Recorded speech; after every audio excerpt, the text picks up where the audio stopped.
La pluie éclaboussait les trottoirs fissurés alors que Sarah resserrait son manteau usé autour de ses épaules. Ses chaussures détrempées laissaient des traces humides, son estomac grondait de faim, mais ce n'était pas sa priorité.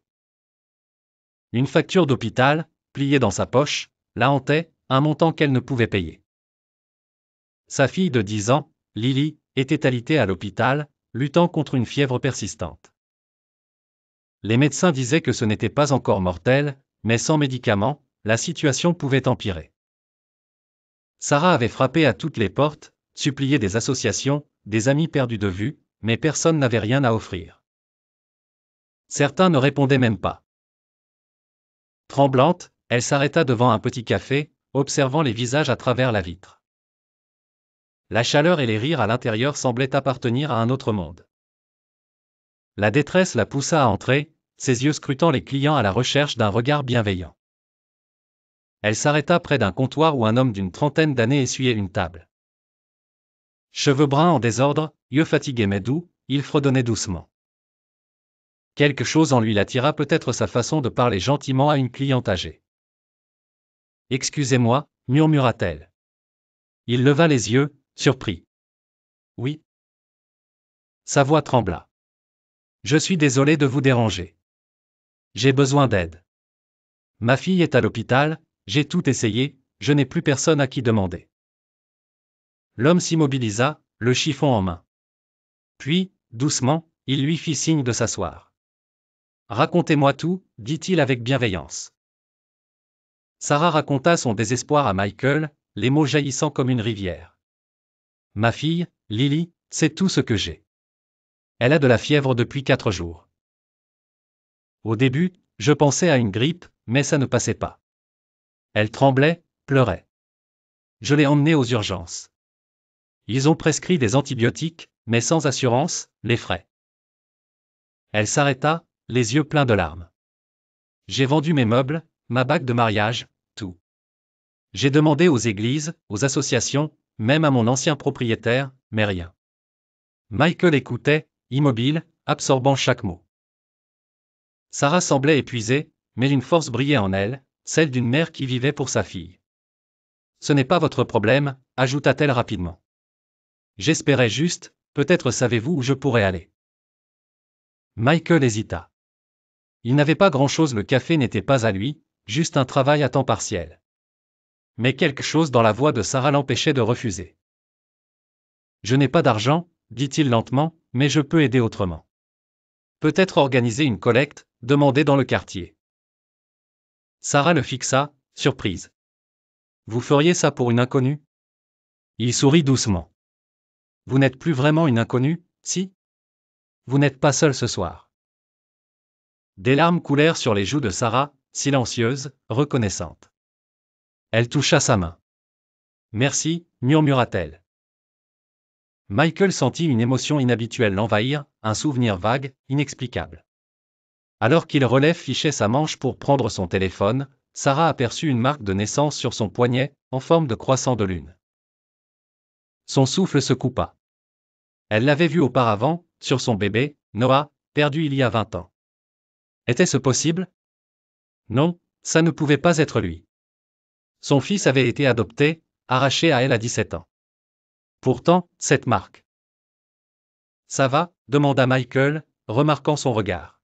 « Votre marque de naissance » balbutia-t-elle. « Ma fille en a une semblable. Une coïncidence amusante. » Michael sourit.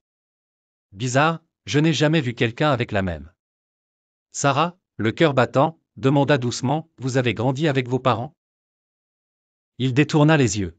« Non, j'ai été adopté bébé.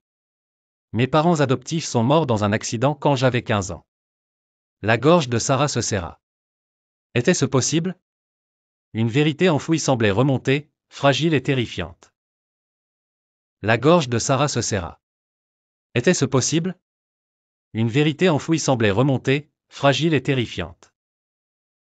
Le café est calme, les lumières tamisées créant une ambiance chaleureuse mais mélancolique. Michael continua, inconscient du tumulte dans l'esprit de Sarah. « Je n'ai jamais connu mes parents biologiques. Parfois, je me demande qui ils étaient, mais... » Il s'arrêta, gêné.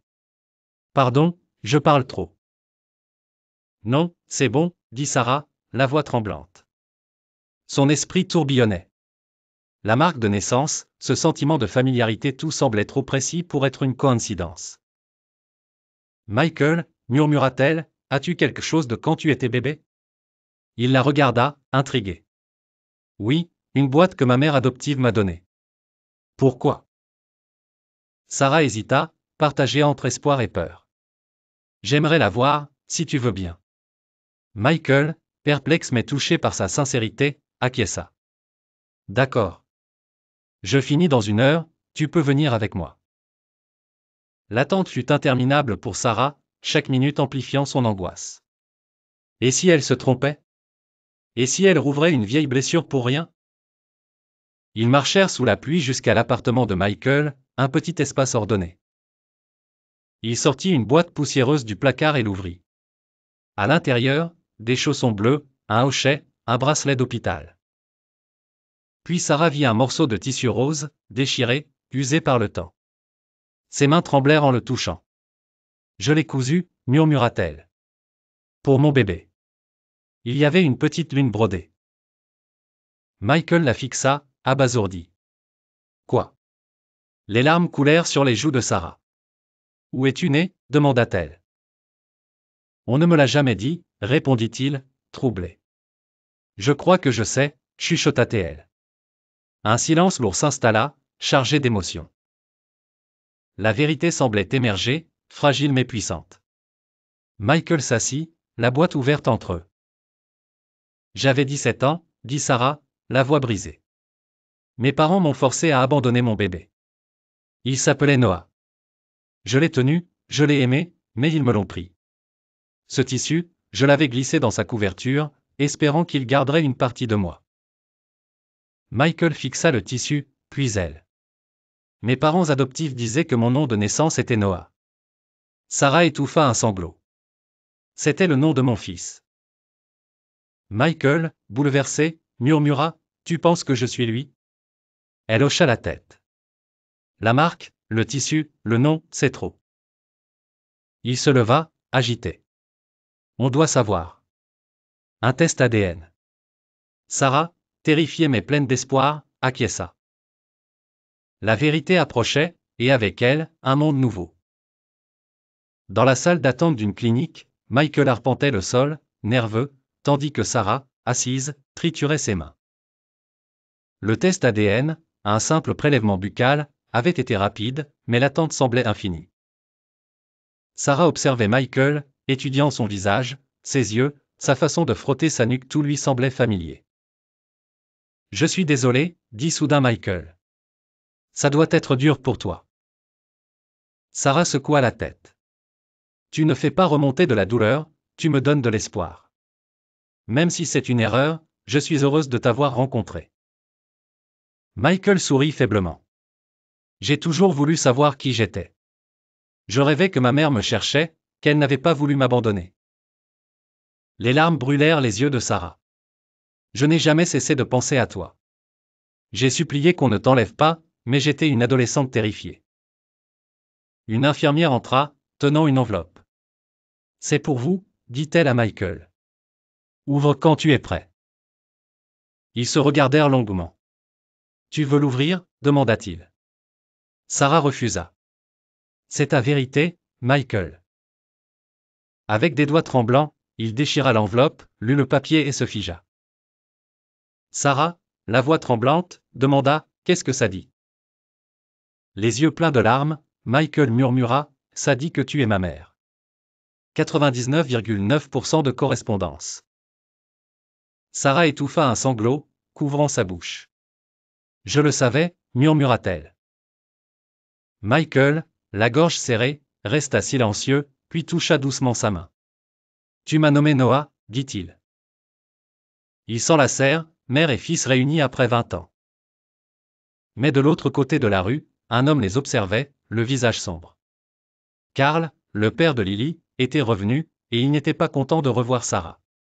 Un orage se préparait. Sarah et Michael sortirent de la clinique sous la lumière douce du soir, un lien nouveau les unissant. Mais, tapis derrière une camionnette, Karl les observait.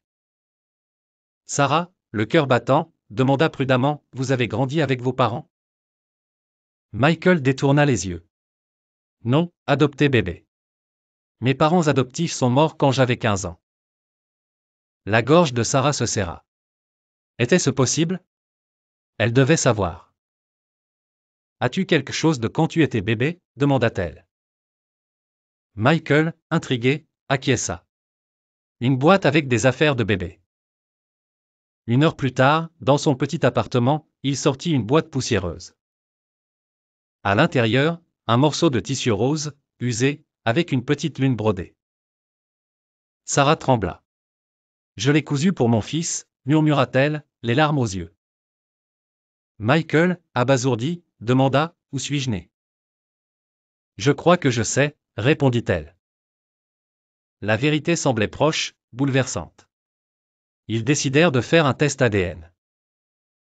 Dans la clinique, l'attente fut interminable. Sarah observait Michael, chaque détail de son visage ravivant des souvenirs. « Je suis désolé si c'est douloureux, » dit-il. Karl s'approcha, son regard glacial fixé sur Sarah.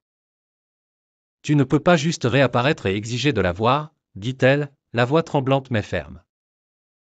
« C'est ma fille aussi, » rétorqua-t-il, un sourire narquois aux lèvres. « Tu as perdu ce droit en disparaissant, » lança Sarah. Michael, protecteur, se tenait à ses côtés, prêt à intervenir. « Tu n'as jamais envoyé une carte, rien. Maintenant, tu veux jouer les pères ?» Karl ricana, ses yeux passant de Sarah à Michael. « Et toi, qui es-tu pour parler ?» Michael le fixa, impassible. Son fils, et le grand frère de Lily. Karl éclata d'un rire amer. Une réunion de famille, hein? Toujours à tout compliquer, Sarah. Elle tressaillit, mais un bond. Pourquoi maintenant, Karl? Il se rapprocha, menaçant. Parce que j'ai entendu parler de Lily. Je ne partirai pas sans elle. Sarah sentit son monde vaciller. Karl était imprévisible, manipulateur. Elle savait qu'il n'hésiterait pas à utiliser la loi ou pire pour obtenir ce qu'il voulait. Michael intervint, la voix froide. Si tu crois pouvoir l'intimider, tu te trompes. Karl haussa les épaules. On verra. Le lendemain matin, le ciel gris reflétait l'inquiétude de Sarah. Elle versa un café, les mains tremblantes, tandis que Michael lisait sur son téléphone. C'est pire que prévu, dit-il, posant l'appareil. Si Karl passe par la justice, il pourrait avoir un dossier. Sarah s'effondra sur une chaise. Comment? Il est parti depuis 10 ans, il n'a jamais rien fait pour elle. Michael hocha la tête. Je sais, mais légalement, s'il prouve qu'il est le père biologique, il peut demander des droits de visite, voire la garde. Sarah, la voix brisée, murmura, il est dangereux, Michael. Pas physiquement, mais il manipule, il est instable. Je ne peux pas laisser Lily près de lui. Michael la fixa, déterminé. On ne le laissera pas faire. Il sortit une carte de visite.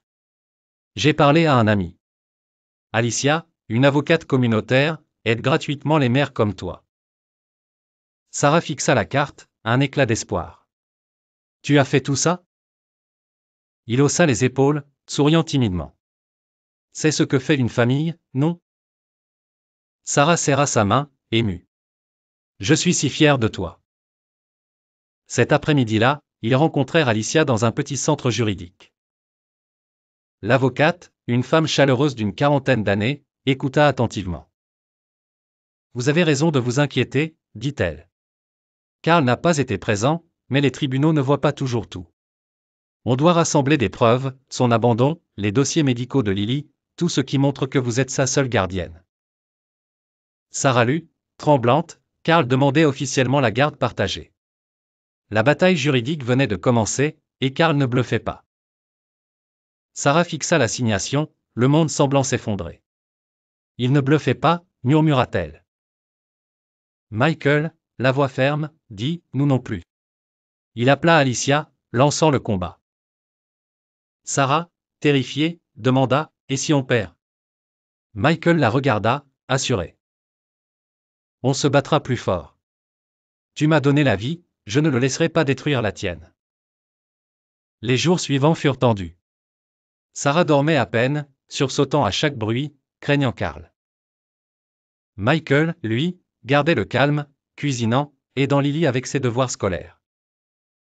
Lily l'adorait, ignorant la tempête qui menaçait. Puis, tout bascula. Sarah était sortie faire des courses, à peine 15 minutes. En revenant, la porte de l'appartement était ouverte. Son cœur s'arrêta. Michael. Lily, cria-t-elle. Michael surgit de la chambre, paniqué. Lily est partie. Il brandit une note trouvée au sol, si tu ne me laisses pas la voir, je la prends moi-même. Sarah s'effondra, les jambes coupées. Carl l'a prise, gémit-elle. Michael, rongé par la culpabilité, expliqua, j'étais dans l'autre pièce, elle dessinait près de la fenêtre. Je n'ai rien entendu. Sarah, tremblante, murmura, on doit la retrouver. Michael composa le 911. On va la ramener. La police arriva rapidement. Sarah tendit la note, expliquant tout. Michael donna le nom et l'ancienne adresse de Carl. Il est instable, insista-t-il. Il répondit, c'est Michael, je suis là. Carl hurla, personne ne me la prendra. Les officiers enfoncèrent la porte. Lily se précipita dans les bras de Michael, sanglotant. Je savais que tu viendrais. Michael serra Lily contre lui, murmurant, tu es en sécurité maintenant. Les officiers menottèrent Carl, qui lança un dernier regard venimeux. Ce n'est pas fini, grogna-t-il. Michael l'ignora, concentré sur sa sœur. Ils rentrèrent à l'appartement, où Sarah attendait, rongée par l'angoisse. En voyant Lily, elle s'effondra en larmes, l'enlaçant. Mon bébé, tu es là. Lily, épuisée mais souriante, murmura, Michael m'a sauvée. Sarah regarda son fils, débordante de gratitude. Merci, dit-elle, la voix brisée. La police prit leur déposition, confirmant que Carl faisait face à des accusations graves, enlèvement, mise en danger d'enfant. Le tribunal le déclara inapte à toute garde. 2 semaines plus tard, Lily était de retour à la maison, riant à nouveau. Sarah observait ses enfants assembler un puzzle, le cœur apaisé. Michael leva les yeux. Ça va? Elle hocha la tête, les larmes aux yeux. Oui, maintenant. Elle s'assit près d'eux, les entourant de ses bras. Leur famille, brisée par le passé, se reconstruisait, plus forte. Alicia, l'avocate, les aida à clore le dossier contre Carl, s'assurant qu'il ne reviendrait pas. Lily, rayonnante, adorait son grand frère. Tu restes avec nous, hein, demandait-elle souvent. Sarah, Michael et Lily s'installèrent dans une routine douce, un contraste apaisant avec le chaos passé. Leur petit appartement, autrefois marqué par la peur, résonnait désormais de rires et de conversations. Lily, remise de sa maladie, dessinait des portraits de sa nouvelle famille, insistant pour que Michael accroche ses œuvres au mur. Michael, désormais employé à temps plein dans une librairie, rentrait chaque soir avec des histoires pour sa sœur. Sarah, libérée de la menace de Carl, retrouva un travail de comptable à mi-temps, un pas vers la stabilité. Leur histoire toucha le quartier, des voisins apportaient des repas, des enfants jouaient avec Lily, et le café où tout avait commencé offrait des lattés gratuits à Sarah. Mais la blessure de Carl restait. Bien qu'en prison, son ombre planait.